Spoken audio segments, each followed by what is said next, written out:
Okay, so that means yes. Welcome everybody to this fourth training day of the European Affordable Housing Consortium. I see new names that I haven't seen before. So I don't know if it's the first time that you're joining a ShapeU event or a training day as well, or maybe not. So welcome. Today's topic is how to foster relationships between local actors to boost social and affordable housing renovation. Some rules before we start.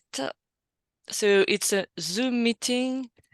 It will be recorded. The replay will be available on ShapeU YouTube channel. So if you would prefer not to show your face for the replay, please turn off the camera and remain mute during the presentations. And if you need to communicate, if you wish to communicate during the presentation, please use the chat. And there will be a specific Q&A moment where you will be able to speak if you feel comfortable to at the end of the webinar. Okay, if the rules are clear, I suggest to show you what's the program of the day or like the next 2 hours. I will start with presenting what is ShapeU for those of you that do not know the project within which we are doing this webinar. Then I will set the stage by explaining the findings from a report on the barriers and opportunities that stakeholders may face when they're doing a renovation of affordable social housing district. Then Paola Ferrando-Julia from GNE Finance will present the blueprints, so the guidelines that they're developing on project implementation. And after that, we will have two testimonies from the field. One from Nicolas Stansiov from the NGO Ekubairos, based in Latvia, that will talk about one-stop shops as a community for better and affordable housing. And then we will have Lina Bubulite from Amniestas, which is in Vilnius, Lithuania. That will also talk about a one-stop shop model to speed up multi-apartment buildings renovation in Vilnius. Then after that, we will have the Q&A session. And then we will also present what's next in ShapeU because the project is not finished. There are still some events coming up and programs that you can join. Okay. So if everything's clear so far, I will start with talking about ShapeU. What is ShapeU? ShapeU, it's the acronym. I don't really know if I can say that because really the letters do not match. It's the European Affordable Housing Consortium. It's composed of 10 dedicated partners. The project is coordinated by Housing Europe. It's co-funded by the European Union Single Market Program. And its objective is to support people working on the renovation of social and affordable housing at district level. And mainly 3 target groups. So we have affordable social housing providers, public authorities, and SMEs. And so to achieve this goal, we have different activities. The project started last year in March and is running until February 2024. So really the project is going to be a one-stop shop for everybody working on renovation of affordable and social housing at district level in Europe. So today you're going to hear about local one-stop shop. Well, you can consider that ShapeU is a European one-stop shop. Then the guidelines that I mentioned, because Paula is going to present one of them.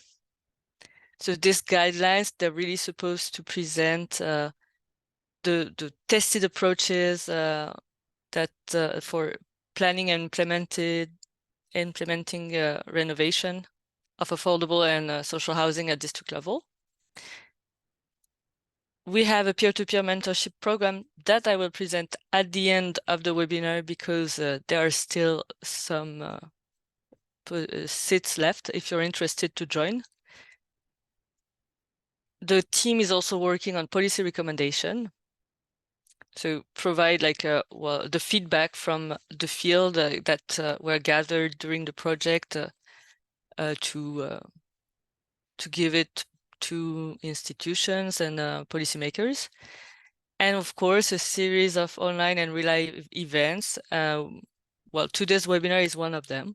And there are also some real-life events taking place in the project that I will also mention at the end of the webinar so that you know what's next.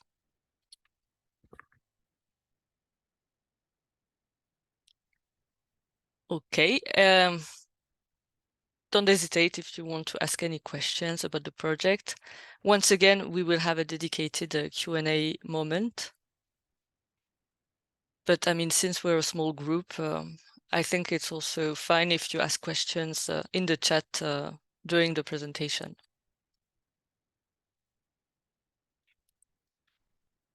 Okay, so I will start by setting the stage by talking about results from a report that my colleague Elina and I worked on.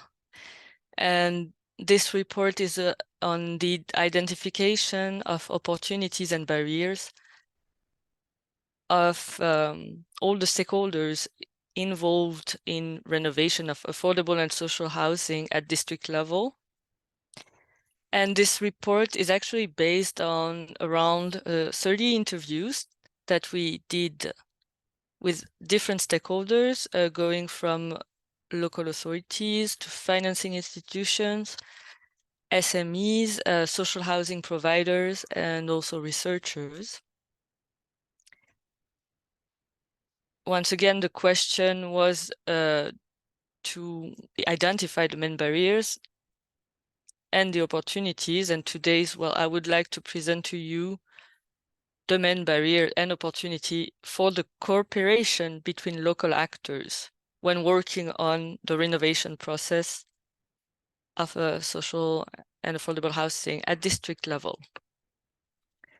Well, I don't think that it's very surprising, but the main need that was identified was the need for a strong and capable coordinator. And this coordinator could be from a private or a public entity. But obviously, local authority could be good candidates. In any case, this strong and capable coordinator needs to fulfill as criteria to have a skilled staff and also to bring a certain number of knowledge in the technical fields, in the legal field, in the administrative field. Now, a big issue, a big challenge to overcome for this coordinator, and especially when it's local authority, it's the silo effect, which means that different departments within the municipal administration, for example, would work on different aspects of the renovation and do not necessarily communicate, which creates miscommunication. This could also lead to complication, misunderstandings, and delays as well, and even like worse consequences like the discontinuation of the renovation process.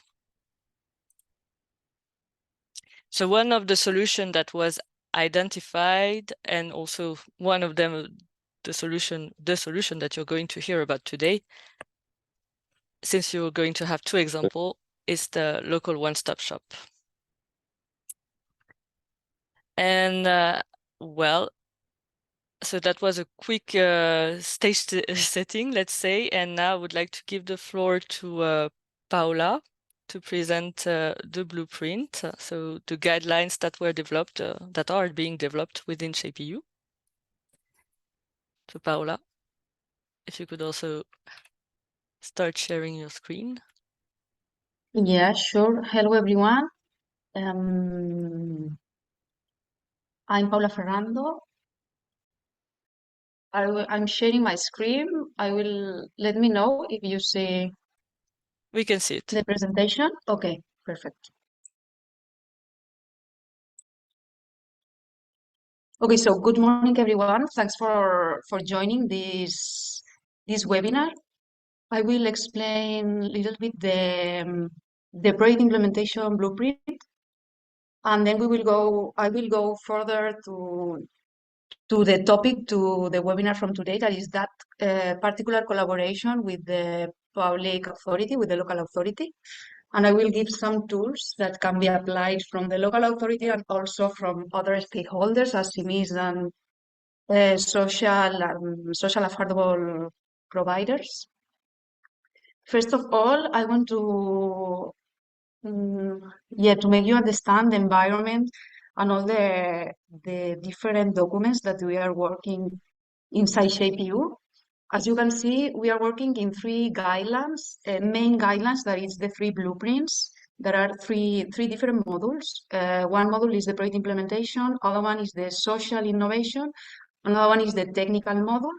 But the three are sharing many topics, as financial topics, as also regulatory framework and other ones, and all of them are really related. We were trying at the beginning, like foster these three topics in a different ways, but in all the part that we had been making our research and drafting these three modules, we realized that three topics are really connected, and now we are working in a deep way to cross-cutting all of them. Also, there are other documents that are related. One of them is the report of opportunities and barriers of the stakeholders that Benedict just presented us. Also, there are a funding handbook that there you will find all the opportunities to find renovation at the district level, coming from EU projects, EU funding, and also coming from the private area. And also will be a funding simulator in the ShapeU website. And also there are a handbook of best practices that there are some good practices from all over Europe, and it's collected in that document. So all these are the documents and the guidelines that ShapeU will provide, and we are now focusing on the project implementation module and also in one chapter.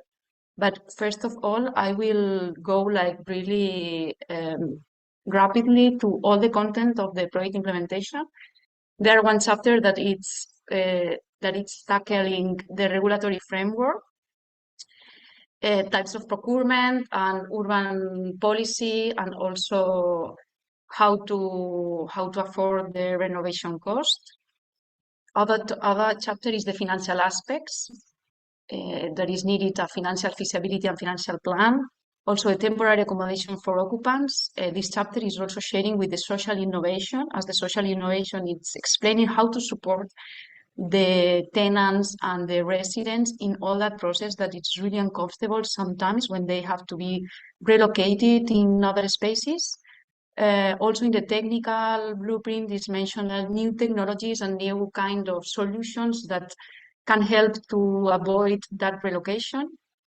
Also, some important chapter is to promote SMEs-friendly innovation and partnership procurement. The SMEs environment is like really complicated. There are different kind of SMEs. The innovation for them sometimes are complicated to achieve, and sometimes they feel themselves like not collaborating, and they feel that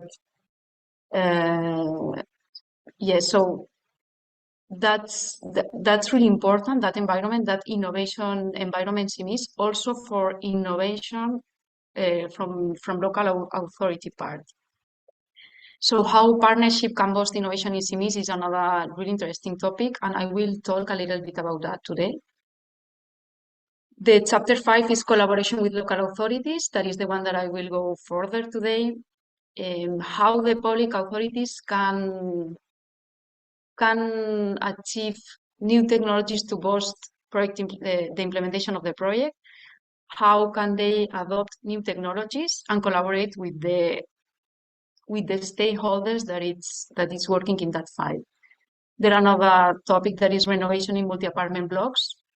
And there are a really deep topic about the decision making in that chapter, how they organize themselves, and also between the local authorities and all the technical staff to decide what kind of level of renovation they are going to afford, and also how are they going to achieve it. Also, there are other chapters about urban design approaches. It's more related in a spatial urban planning, mixed use, and also how to deal with all the variety stakeholder and legislation in a district level. Because that's the thing of ShapeU, is like thinking how to scale from the building to the district level because in the renovation way and to achieve the objectives that we have, it is important to start thinking not only in the building, how to scale it up through the district level. That's why one-stop shops are really interesting offices to help all the environment to do that. And also in the project implementation, one-stop shops are one of the solutions. And also there are other chapters that talks about ensure cost neutrality from residents. The cost neutrality, it's like a complicated to understand. You will find in the project implementation how is it calculated. And also, for example, in Denmark, in the law in Denmark for the district heating cooling, it's mandatory that project has to be cost neutrality for the residents, and that's in the law in the framework. So there are some countries that they really believe that the cost neutrality, it is possible, and it is mandatory to do it when they want to develop the project, and when they want to get the license in the project, they has to the cost neutrality has to be there, like it is achieving. It is not happening here in Spain. I don't know other countries, but it is like interesting example. So today the topic is how to foster relationship between local actors to both social and affordable housing renovation. It's not like an easy topic. There are a subtitle like the innovative role of local authorities in generating a collaborative environment. Sometimes we put like innovative in many places, and sometimes that we cannot see what is the sense of that word. So it is true that the local authorities have a lot of tools to be uh, an active actor. Also, it's like one. I mean, the local authority have to be an active actor, but sometimes there are some procedures and there are some things that have been doing through many years, and it is complicated to change a little bit the perspective and try to do it different. But it's true that now there are many examples all over Europe, and we can be inspired of that. I will explain also some of the examples. So, who are the local actors that are involved in all of that? Benedict also introduced them because are the principal audience from the ShapeU project is local authorities, that is cities, suburbs, towns, but also the other levels, national level, regional level, and also EU level. Affordable and social housing providers that can be cooperatives, can be public, can be private. It is really different through all the Europe. And SIMIs, that it's really a miscellaneous topics. I mean, there are construction, renewable digital, electronic products, social economy, there are health also involved.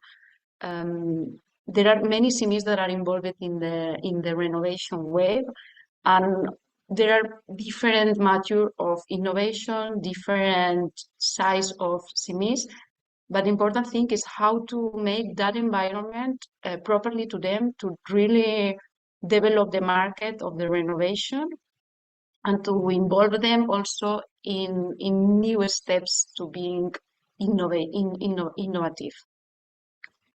So why should local authorities play an active role? I say it because they have the competence to be an active role, so it is like mandatory to them to be active.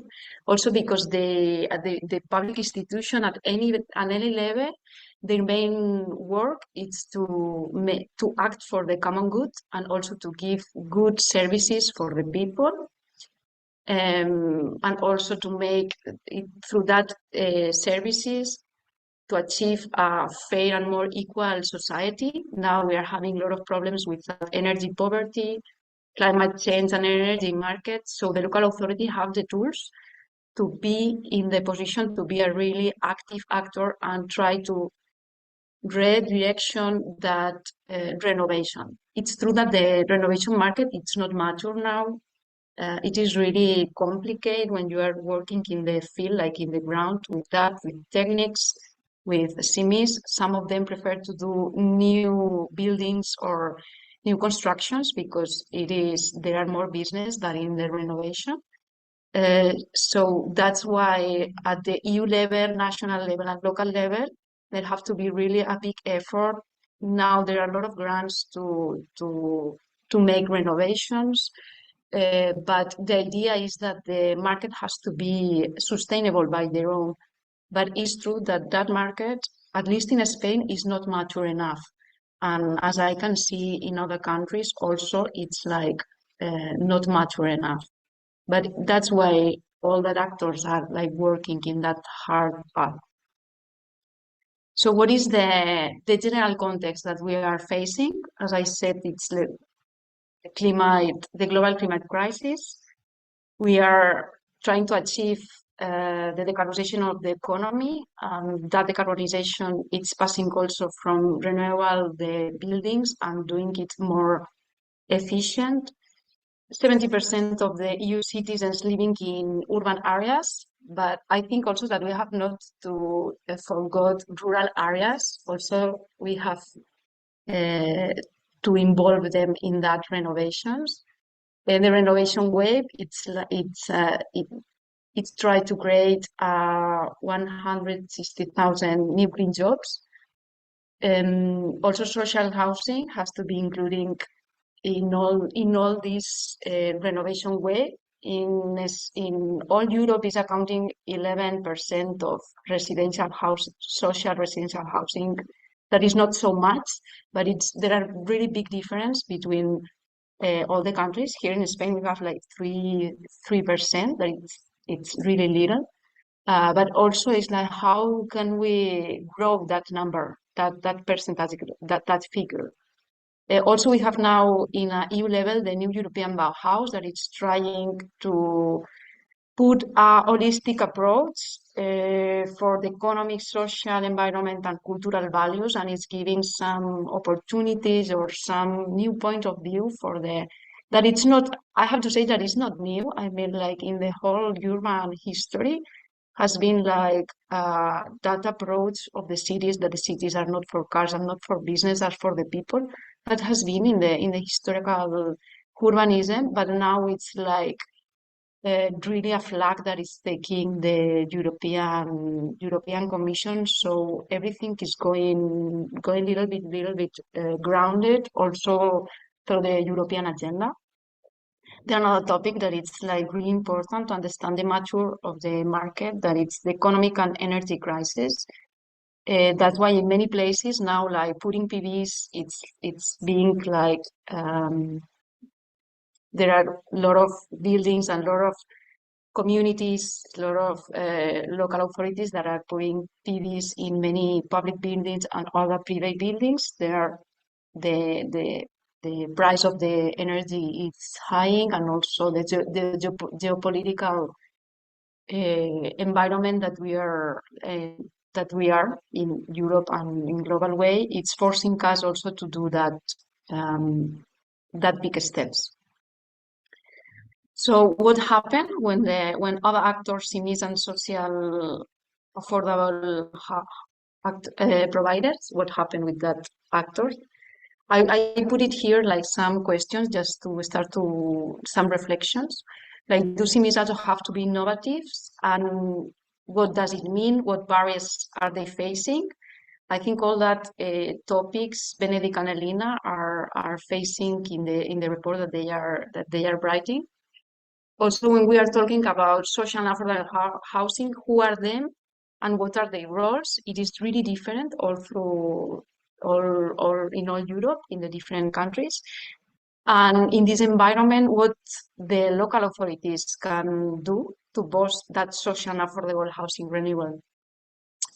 So there are one thing that the local authorities can do, that it's addressing the housing policies in an integrated and holistic way. Reasons to do it, like the housing affordable, it's an issue that is connected to many other issues, many other topics and many other regulations. So it's really important to understand how these regulations are operating between them. And also energy efficiency and innovative sustainable housing renovation is a key to making the housing sector more affordable in a long term. But for that, having that vision of long term, there has to be really a lot of consensus inside the local government, because inside the local government there are other departments, there are different parties that they are working together. So sometimes it's complicated, but it is really important to make a consensus about the energy efficiency and also in the housing affordability, and make good frameworks for then when the people is working outside as a technicals, as a CMEs, they can really trust in that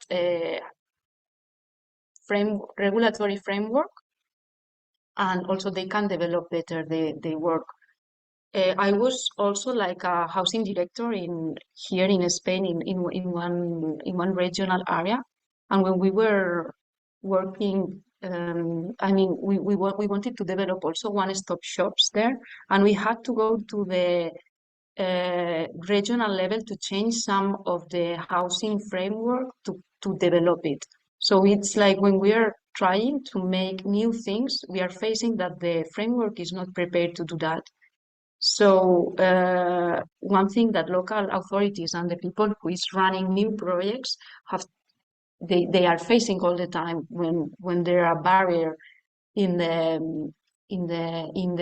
law that it's already running, and we have to go to other levels and to other authorities to make them understand what you want to do in your place and make them change the law. So sometimes it gets time, it gets like sometimes you cannot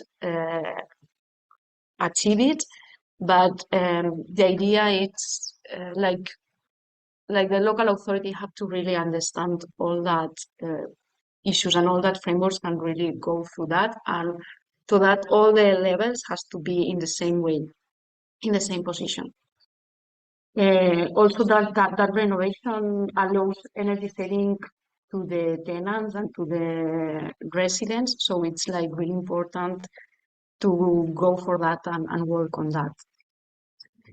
So what to do in the local authorities, as I said, addressing all the housing policies and connect it with the urban planning and other framework that are running.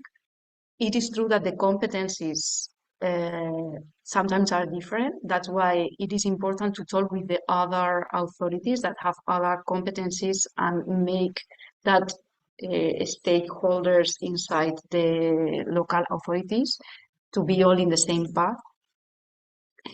That's the collaboration with the partners in all levels of the government, European, national, regional, local.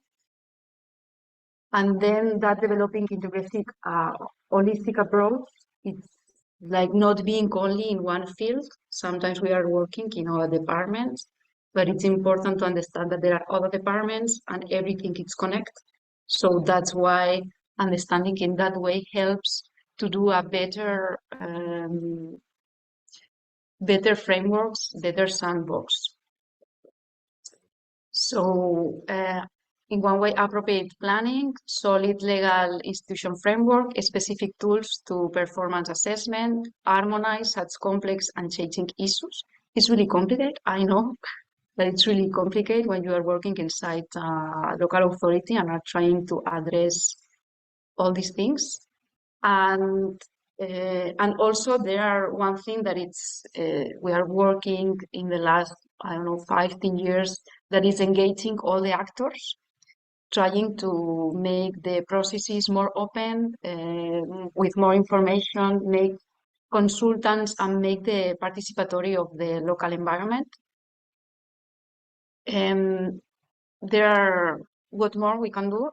Mm, there are an important thing that the local authority has to do, and is like collecting a good urban data.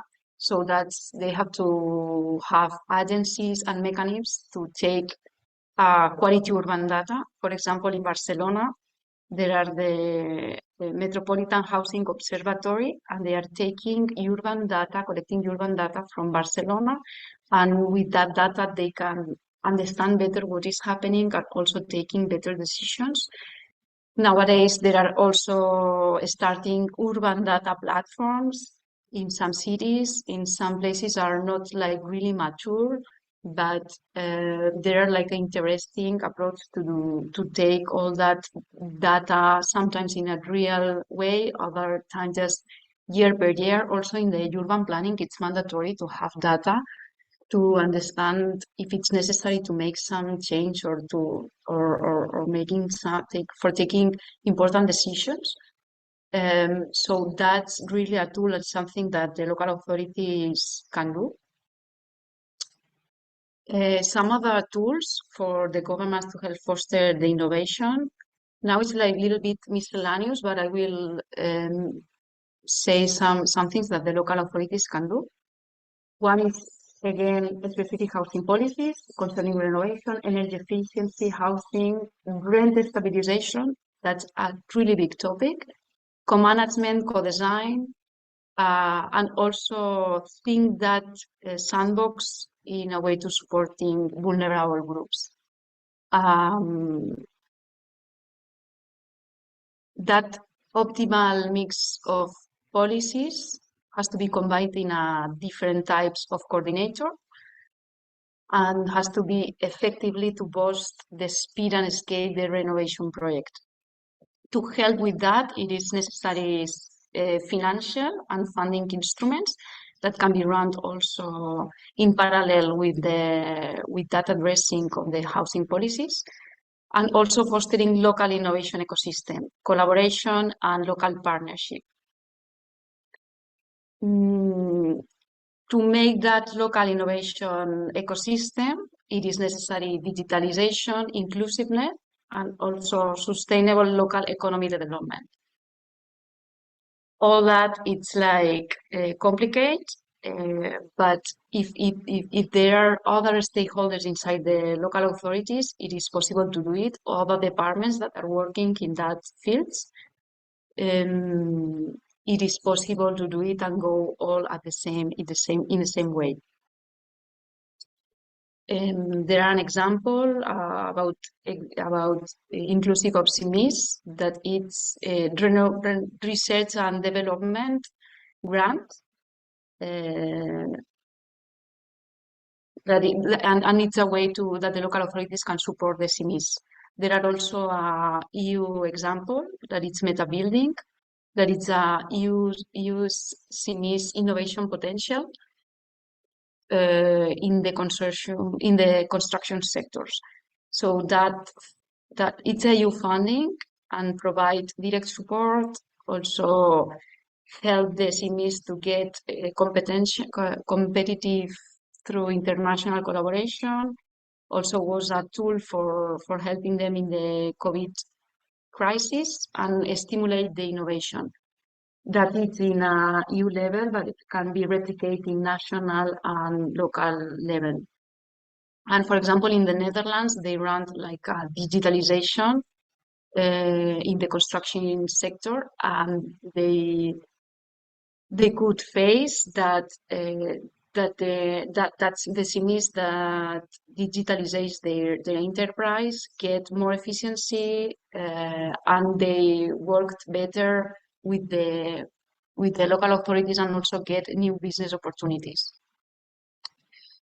Also, in that way, it's not only the local authority that has to be innovative, also the environment, the partnership that it's working, SMEs and all the actors that are in the field working, they have to be aware of that. And they have to be in a strong cross-sectoral innovation ecosystem. And for do that, it is important to collaborate. So we are in the implementation blueprint, and in other blueprints, we are like saying, why not to put an industrial partnership? That industrial partnership can be, it is led by the business. I mean, there is not the local authority there, just all the stakeholders of the construction field, they get together and they start to talk and to understand what they need, and also they can get a unique voice and going to the local government and say them what they need to face the renovation wave and to be more active in that field. There are also, I mean, like the local authority can help also with, as you know, like the urban labs. There are spaces open to the citizen and open to the startups and open to the local business to get together and be innovative. So it's true that in one hand and in the other, both of them can do many things. So that's what I was saying before. In a financial support, I mean, what other thing that can do the authority is giving financial support in a political commitment. That's really difficult. There are many departments, there are different politicians and there are one budget that they have to be divided at the beginning. That's why it's necessary a political commitment through all the parties and really understand that it's important, the renovation, housing, and also the energy poverty. And it is important to put money, and it is important to collaborate with all the levels. For example, in the Next Generation EU funds, that money was coming from the EU, from the European Union, but also till it's going to the ground, it has to be a lot of agreements, and they had to work together between local and regional and national level. So it's an example that we have faced it in all the countries all over Europe, that it's possible, and also like it's really important. The Next Generation EU has a lot of grants for the renovation waves, as I think you all know. There are other topic that is really important, that is building of trust from the local authorities. So supporting the building of trust among the different stakeholders, it's really a key of success, and you can build it with a coherent legislative and also with a common view of the framework inside the same departments and in the same authority. I mean, it's really important how the public servants are interpreting the frameworks. It's important that they are all making the same interpretation, and also making in a favor way of the people and in a favor way of the renewal. That's sometimes complicated because in planning and in urbanism, there are some details, there are some things that are writing in a way that interpretation sometimes are not in a favor of the people and not in a favor of the renewal in the renewal constructions. So it is one thing that we have to start working inside the local authorities, and also what more can do the authorities is like one-stop shops, for example, are really important, or 20, 30 offices that here in Spain they are running, and both of them are working sometimes together. It is for help the people in the administrative bureaucracy, and also to put together a repository of all the grants that you can apply, and also what is the local partnership that they are working on all these fields. So it is a place to get information, to understand better how it works, to understand better how the local authorities license are working, and also they help when many people have to take a decision in a building. That is one-stop shop. The people from one-stop shop helps the people to understand better and also to make that possible. So one-stop shop, I think now we will have the explanation, the examples, but one-stop shop is a local office that there are many people from different profiles, social, administrative, technical, financial, and they are all working together, helping the people to understand what are the grants that they can take, also what are the financial opportunities, and also how can they do their projects, redirecting to techniques and also to SMEs or enterprise that are working in the construction. So also it's really in the ground, understanding what are the local and the specific barriers and the specific challenges that in each place it's facing, and it's pretty different in every place because we are different cultures, or also between cities sometimes. The culture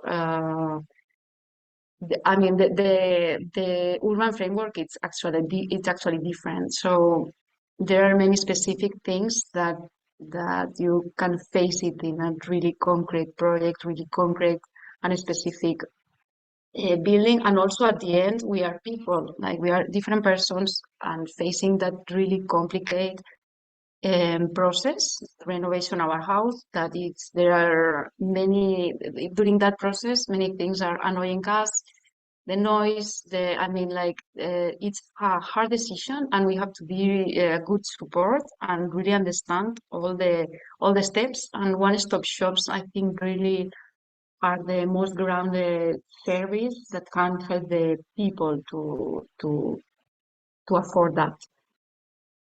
So also with building that trust, the local authorities can engage the citizens, and there are many things that we can do, like platforms of consultings, helping to construct cooperative structures, intergenerational living, that's in a housing way, also transfer of use of the land from the local authorities to cooperatives, inclusion of social services, and access to training to understand. Also, sometimes when we digitalize or we are talking about the smart buildings, it is important to give training to the tenants, to the residents, to understand how it's working now they building. Also education of employment possibilities. Now there are like that green jobs, that the market of the renovation is needed many new profiles, and also it's important to give education from that. The spaces of co-working, incubation labs or urban labs that also foster that environment about innovation and about collaboration. So all that, the authorities can be involved and can help to develop that collaboration environment, and also to foster the renovation of the affordable and housing and social housing. So I will give really briefly some examples that we are collecting. All of them are collected in the handbook of good practices. One of them, for example, is OpenGela. OpenGela was a one-stop shop that was running in the Basque Country, and they developed at the beginning was two one-stop shops, but then they scaled it, and there were 9 one-stop shops in some of it was like district, like neighborhood scale, and all was focusing in a social housing. And there were like a managing entity that were running that one-stop shops, and also they were giving financial some loans to low-income people that sometimes are the profiles that are stuck in the renovation of the buildings, but are the one that cannot afford the renovation, and also the banks are not giving them a loan because they are not like in the standards to trust them. So that one stops gave them also that loans because there were a financial partnership, and also they were the local authorities that were making risk managing of that financial tool. So it was like they really achieved a big reform, a big renovation in all that neighborhoods. And now also it is running the Opengela 2, that it's virtuous, and it will be the scale. The ambition, it's higher. They are planning to go not only in Bilbao, now the scale is all the Basque Country, and also they are introducing digitalization and urban renewal. So they are thinking really in a big scale, in a district scale now. Other good practices was in Viladecans, that is here in Spain also. They developed like the city became like as a laboratory. They gave 4 case services for renewable energy suppliers, for renovation of private buildings, consulting services, and learning communities. So they developed that kind of urban lab where they developed the collaboration that they did was public-private citizen partnership. There were energy communities, there were CMEs working in the different files, and also the local authority were providing some grants and also some spaces for develop all that environment. And it has been really successful project. Other good practice is in Luce, in Slovenia. They wanted to run a cooperative, they wanted to start to run energy communities, but the regulatory framework was not allowed them, so they changed it and they started with a pilot and it started to run. That is the first one that they could run. That's one of the things that the local authority face when want to be innovative or want to replicate some projects that are working in other countries. And yeah, the local authority has to be sometimes really like brave and try many things, as in the Viladecans, like they were really brave trying that project running with citizens and different CMEs. And that's one of the things that the local authority have to take in mind. Like sometimes we have to be brave to really go further and to really scale the projects. So that's all that I wanted to explain you. If you have any question or something, you can just write it there, or we can talk a little bit better. I hope everything was clear, and if not, yeah, you can just ask later. Thank you. Thank you so much, Paula, for this very comprehensive presentation. I don't see any questions so far in the chat, and so as I said at the beginning, we're going to have a specific dedicated Q&A time after the 2 other presentations. And also, well, you gave a very good introduction to one-stop shops. So now I suggest we move forward to Nicolas Stancioff presentation on Riga. Leave the floor to you, Nicolas.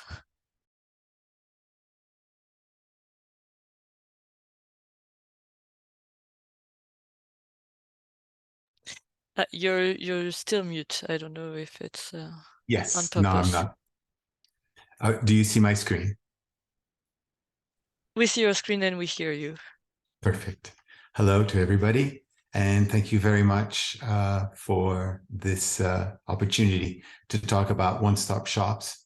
I think, as you said, Paula covered a number of the issues of why one-stop shops make sense. And what I'd like to do is just talk a little bit about it with the concept of community.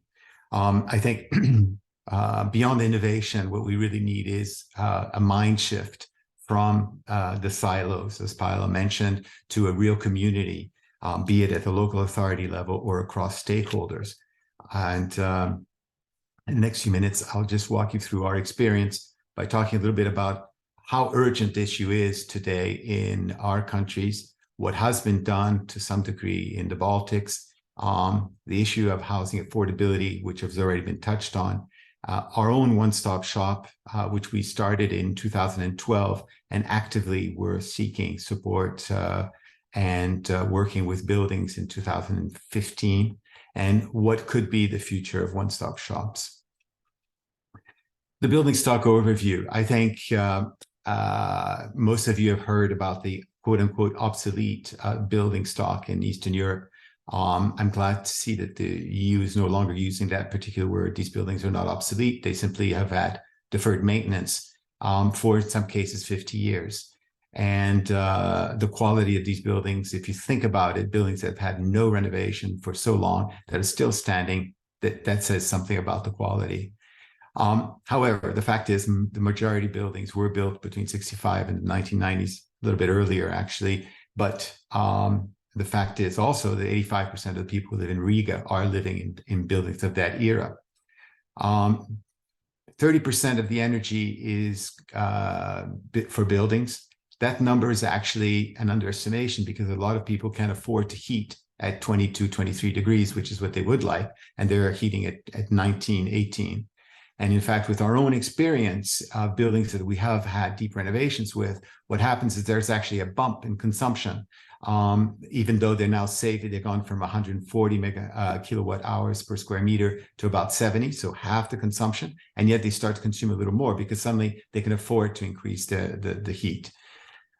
Based on energy performance certificates, the percentage of buildings today below D, 85%, Lithuania 66%, Estonia 80%. These are estimates because a lot of buildings are not yet rated, number one. Number two, banks, when they give out mortgages, do not require them as they should. The photograph I share with you, you all think, okay, Eastern Europe. Well, actually, no. This is Madrid, 1960. It's exactly the same structures, the same approach to building. However, the good news in this particular case, it's a beautiful example in Oscarias, Poblado, Oscarias, where they renovated over 110 buildings. And those buildings look exactly like the ones that we've renovated using deep renovation approach. Ownership is one of the issues. During the so-called transfer to a market economy, it was thought that it'd be a great idea for everybody to own their own home. So people got bonus little pieces of paper that said you can use this to buy your home. A lot of people did it. However, they didn't realize that with that came the responsibilities of ownership and lack of support from the state. So today, 7 of 10 Latvian households are living in homes that don't have a mortgage since it was given to them. However, it's very difficult for them to get a mortgage or a renovation loan or anything like that, because they simply don't rate as far as the banks are concerned. Furthermore, in so doing, the social housing was destroyed. It's really very low. And because everybody's living in owned homes, there's not a real rental market. So further, even less affordable housing alternatives. Finally, most Latvians are living in overcrowded housing, whereas I'll give you one example. Most Latvians have about 17 to 18 square meters of livable space per person. Denmark, to take an extreme, has 35. So a difficult situation, not just about energy, but really about a real housing crisis. And this is not supported in any way, if you think about it, because we have very little data, but we are here and we see what's happening. Latvia, 3.27% of renovations. Deep renovations, it's actually 0.1 because of the buildings that were done by a number of companies following our guidelines. Lithuania 2.78, and I'll let Lena follow up on that. Estonia 3.65, a little bit more than all of us, with actually some pretty good work, because they've had long-term framework followed by CREDEX, and they also have an association of housing associations which lobbies very strongly. In the non-residential sector, as you see, it's not much better. In the cases of deep renovations, is higher. Why? Well, because some of these buildings are the Ministry of Economics, for instance, and they're the ones that are putting together the framework. What is the situation with social housing? As I said, 0.4%. It's one of the smallest housing stocks in the OECD, actually probably in the world. Housing allowances reach less than 7% of the population. There are some subsidies for poorer families, but really very little, because we're still in this private-public neoliberal mentality that people basically should be able to fend for themselves. This was a laboratory for neoliberal policies, and I think we can see how useful these policies are. As a result, we have a missing middle, meaning there is no eligibility from households to get the public support. At the same time, they can't get a mortgage. Whilst most countries, when you go to a bank to get a mortgage, they'll look at your salary and give you up to 30% of your salary to buy a house. Here in Latvia, people are only spending 21% on housing. Why? Well, because they simply can't afford to live with what they have. So the low spending really hides the fact that it's not just poor housing. We would write poor housing because we're polite. It's really very poor housing. One-stop shops in Latvia. Here we can speak about really different entities that have been looking to do things. Most municipalities we've been asked to do things. It's challenging. All the reasons that Paula mentioned, silos, policies, not in my backyard, not while I'm in place, I'll lose votes. But at the same time, it is a huge opportunity because there is so much that can be done. We're starting from a much lower level. Clearly, the key stakeholders are the apartment owners. Back in 2015, we did a survey across the 5 major cities, met with over 100 stakeholders. And what we realized was, and the same finding that Paula has, but at an owner level, if there's somebody who can coordinate, who has the skills, then a building gets renovated. Without that, there is no renovation. And this is what's been lacking. The issue of competence, Paula mentioned the issue of multidisciplinary. I think that this is something that really is not understood. And there is still a lack of competence at both the municipal level or in the one-stop shop level of the broadness of know-hows that are necessary, legal, financial, technical. I'd go further.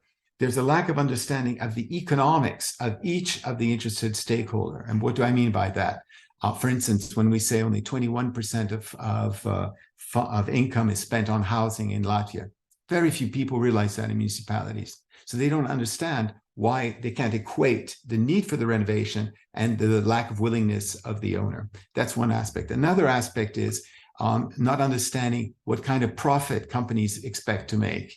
At the very least, a company makes between 10 and 15%. Otherwise, why do the business? If you're a large corporate, you're looking at 40% markup. I've actually seen a grant document where you fill out for the government whether you can apply for this grant. And it actually states profit of the company, 7%. So if the company makes more than 7%, they can't apply. Well, what do you think happens? The company puts it under the table. So really understanding the economics of each of the stakeholders is essential. And that is the opportunity to combine with understanding the apartment owners. Finally, what is an ESCO? There's Paula mentioned several different examples, but really the all-inclusive is the ideal. But it's not necessarily possible. What can happen is it can be facilitation where there are other players that can support in an all-inclusive manner or help to coordinate, back to one of the points we mentioned before. Finally, there's also an ESCO model of OSS. I would prefer to say a consortium or an assembler model ESCO is a word that we throw around. Actually, ESCOs don't do deep renovations. They will sell you their particular equipment. I heard recently the head of Danfoss explaining that they have a 5-year payback if you use their very good package. Yeah, but a 5-year package is not going to do anything to really reduce energy efficiency sufficiently. Paula mentioned the issue of energy neutral. It is possible to have energy neutral if you have a holistic approach, and this is possible in all of our countries. However, it's not in the best interest of some of the large producers to work with other players, because these other players will eat into their own profit, or they have a risk that other player not producing the results that has been committed to. So we have to understand, again, the economics for energy service companies. I like to say assemblers. An assembler is really an entity that brings together all the different stakeholders and is responsible for a long-term guarantee. And we have an example of that in Latvia. It's Renesco. They've renovated 17 buildings with 20-year tenor, meaning they signed a 20-year contract with the owners to deliver guaranteed the same level of cost, but of a better building and a 50% savings in energy. The building that they did first was done in 2010. So we now have 13 years of data, and it's been borne out every year, year on year. It's a really good model, and I think it's one that should be analyzed further. Finally, it's also on bill, which means none of the owners had to take a credit. Ecobureau is our team. It was basically an NGO created to promote renovation and deep renovation. One of the models that it used was the Renesco model, which itself had been inspired by the Berlin Energy Agency. So you can see the evolution of know-how. Finally, we mentioned the Riga Energy Agency. Why? Riga has 6,000 buildings, 4,000 elevators at the moment need to be renovated. There are buildings that consume over 300 kilowatt hours per square meter. A lot of work to be done. And they are trying to act as a one-stop shop, but there's also, as Paula mentioned, the political issues, different stakeholder contradictions. And so it is hard work. Riga has only perhaps, it's hard to tell, but perhaps done 1.5% of its buildings. Here's an example of a Renesco building. This was the before on the left-hand side. There's the today, and this is still how it looks.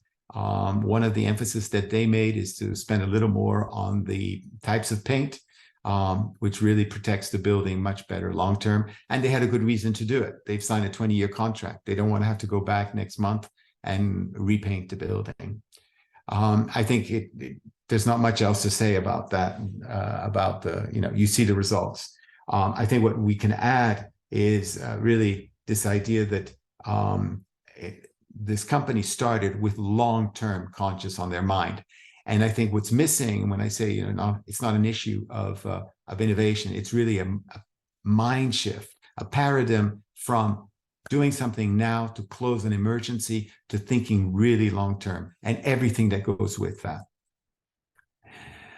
What's the future? Well, it's a community of practice, we believe. And here I see a lot of the things that are being done in SHAPE, where we would be very happy to coordinate with you in our next efforts with EU peers. EU peers is basically picking up from some of the ideas that SHAPE has already done of creating mentoring, creating an open source environment that allows to support and promote integrated home renovation services and create a whole European community of practice. I like very much point, I don't know if it was Benedict or Paula, the point that you said, we're a European one-stop shop, and that's what we need. And I think here, maybe a little in contradiction with you, Paula, I don't think we're so different. I think the journey for each owner across Europe is the same. The concerns are the same. The issues that companies have are the same. What changes are some of the local rules due to, for instance, certain habits, but in the end, at the bottom, it's still all the same. So here, I think you can see this design really reflects this idea that you have to have governance, you need leadership, then you need the collaboration, you need a community management, And all of these things that we have to do at European level has to be reflected at a local level. And that is both the challenge and the wonderful opportunity we have, is really to build, it actually helps to build people have better homes and a stronger Europe. Thank you. Thank you so much, Nicolas. Once again, I don't see any questions so far in the chat. So I suggest we now move forward to Lina's presentation on One Stop Shop in Vilnius. Thank you, Lina. Hello, everyone. Can you see my screen and can you hear me? The question is. Yes. Okay. All right. Yeah, thank you for this opportunity as well. And I think I will go a little bit deeper into the model of a one-stop shop. As Nicholas was explaining, I could relate many things to that. But I will explain a little bit how it works in Vilnius. And sorry, I didn't introduce myself. I'm Lina Bubulite. I'm an international project manager, and I work for a company. In a short way, we say Amiestas, and full name is Atnaujinkim Miestą, which in English would translate into Let's Renovate the City. And let's start a little bit with the statistics. So in Vilnius, there are about 7,500 multi-apartment buildings, which of about 5,200 are built before 1995. And unfortunately, we still have about 4,700 buildings which still need to be renovated. And of course, from energy efficiency perspective, is these buildings are energy inefficient, they're aesthetically unattractive, and of course they contribute to the climate change. That's why we just have to speed up the renovation wave, as we say. Just a little bit of who we are. So we are a public non-profit institution, and we have been established by Vilnius City Municipality. So we are part of Vilnius City Municipality, and we have been established in 2007. And Vilnius City Municipality appointed us to become an administrator for energy efficiency program. So to contribute towards clean energy transition in Vilnius. And since 2019, we started operating as a one-stop shop model. We call ourselves as an advanced one-stop shop model. They probably the only one like that in Lithuania. So we can provide all the information and services under one roof, so from a single source. Our key activities, firstly, of course, it's developing programs and measures to promote renovation in Vilnius. We have constant engagement with the residents. We meet with them, we talk with them, we answer their questions, and of course, trying to promote the renovation. We also do the project management of the renovation buildings. So that also includes the administration of the repayment of loans. So when the residents take the credit from the bank, we basically do all the administration for that for them as well. And besides the multi-apartment buildings, we also do the renovation of neighboring territories in Vilnius as well, but I'll come to that in a minute. So how does it work with the one-stop shop process? I can tell you it is complex, it is long, and it does require a lot of finance and effort. So where do we start? Of course, we start with the first meeting with the homeowners. We organize that. Our teams are going on site near the multi-apartment buildings, meeting the residents there, explaining the processes, explaining the possibilities, their options, and answering their questions. And then after that, they're organizing first voting. And that first voting is a consent to prepare an investment plan. And I have to emphasize, I know that's similar in other Baltic countries as well, that the residents must agree on the majority of votes, which means 50% plus one vote. And if we get that number, then we can organize purchasing an investment plan, which is being done by public procurement. After that, we go back to meet the same residents and present the investment plan to them. And in that investment plan, there are obviously energy efficiency measures, what kind of stuff we can do on their building, how much we're gonna save energy, and how much it's gonna cost them. When we present that, then we organize a second voting. And the second voting is to agree or to start on renovation process, basically. Again, the same rule, 50% plus one vote. If we are successful on that, then we can start preparing application forms and submit those to environmental project management agency in Lithuania. And at the same time, we're also preparing the application for the credit institution, and they do their own checks on the residents. And at this point, we start receiving a state funding, but I'll come to that as well. Once the application are selected or confirmed, then we can start to look for the contractors, and we do that via public procurement, of course. When that is completed, then the renovation work starts on the building, and that could take up to 12 or 18 months, depending on the project size, the building, and so on. And after that, post-project support is also available. So you can see that the whole process is quite complex, quite long, and it does require a lot of effort.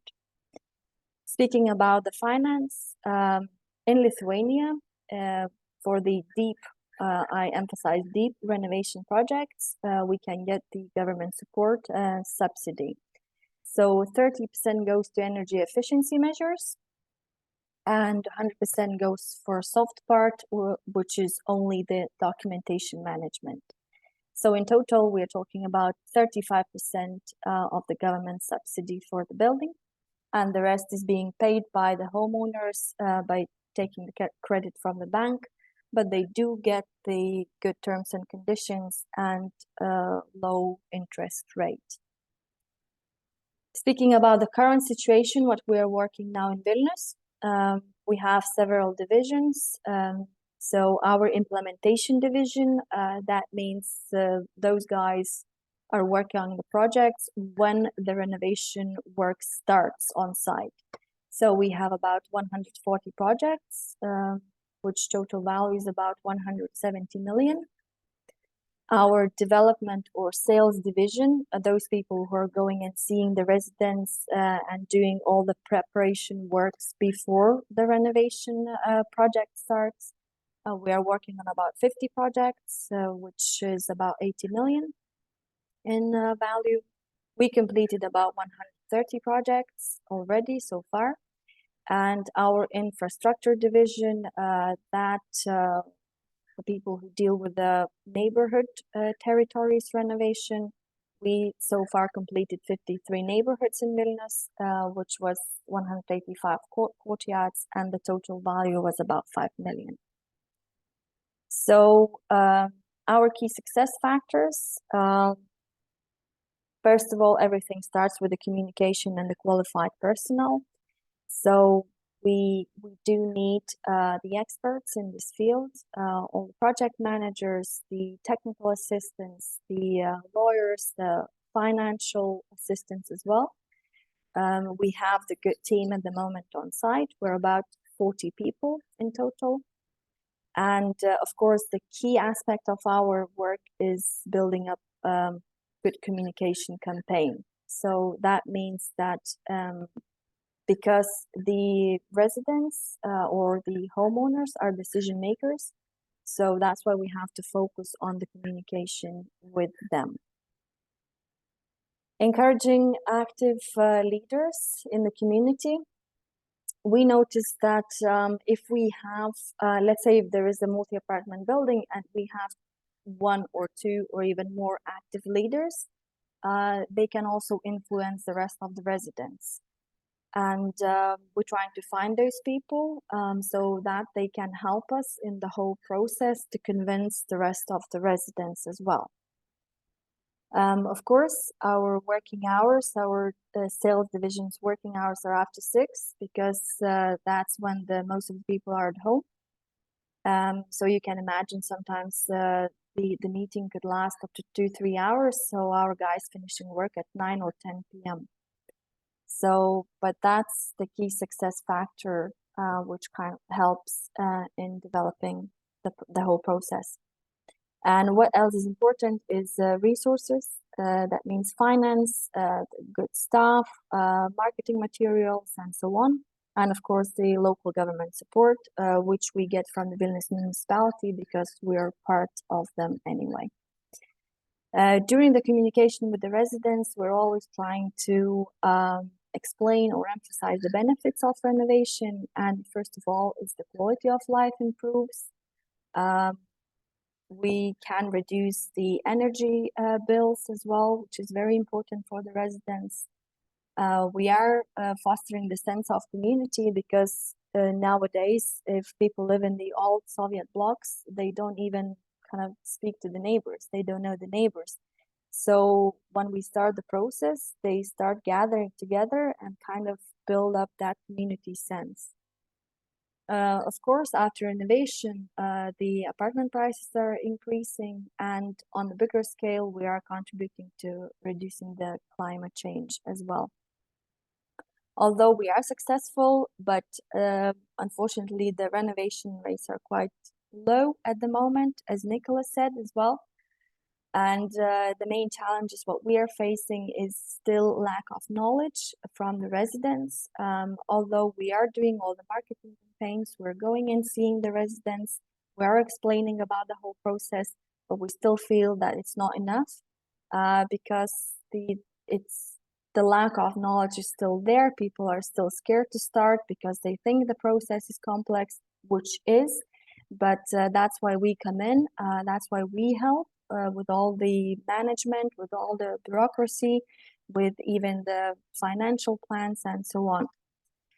The lack of property ownership, again, Nicholas already mentioned as well, what we find that people care just only about their own apartment, literally the boxes we call they live in, but they don't care about what's happening around them. About the common areas such as roof, the staircases, the common doors, windows, and so on. So when the problem comes, then they start thinking, oh, okay, we have to do something about it because they are co-owners of those areas as well. Another challenge for us is, of course, the project leadership. It's taking a lot of time and effort, and if we don't get the voting, if we are not successful in the voting process, then all that time and effort is pretty much wasted because we just have to focus on another building, another house, because the other one didn't go through.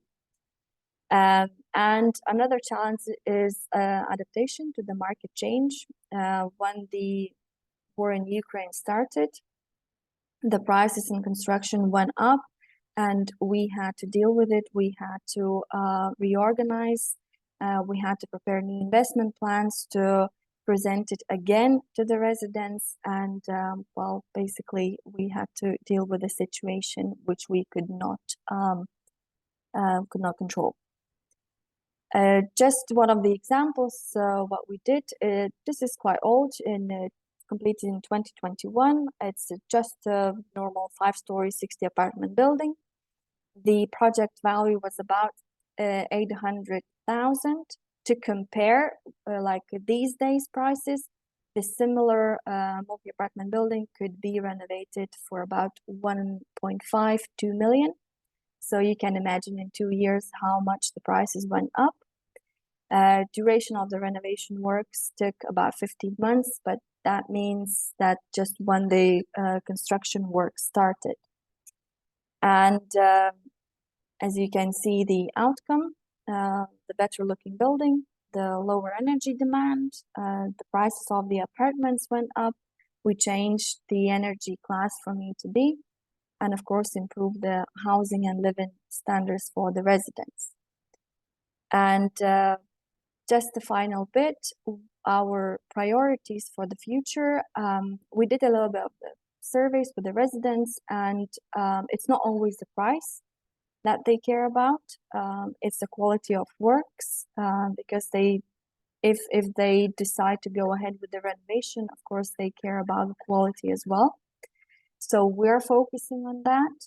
We're focusing on quality in designing. So we're talking to the architects, trying to find new solutions, better solutions, implementation of the new technologies and innovation. We're always looking into that. And of course, the hot topic in Europe is prefabricated renovation.